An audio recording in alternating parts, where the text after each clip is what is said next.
After a stroke or other type of brain injury, you may notice that reading has become more difficult.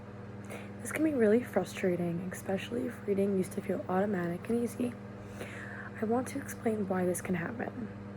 When we read, our brain actually has two different ways or pathways that it can use to read a word. You can think of them like two roads that can both take you to the same destination. The first road is like a mental dictionary that our brain keeps.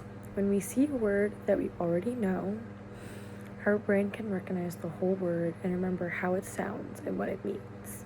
For example, if you see the word house, you probably recognize it right away without having to sound out each letter. The second road helps us sound words out.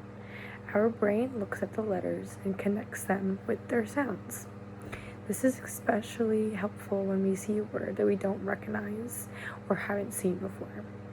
After a stroke that causes aphasia, one of these pathways may not work as well as it did before.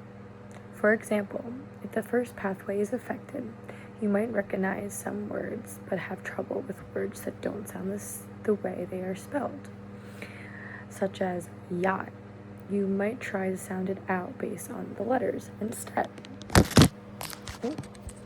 If the second pathway is affected, you might have more trouble sounding out unfamiliar words or words you've never seen before, even though we can still recognize the familiar sounds.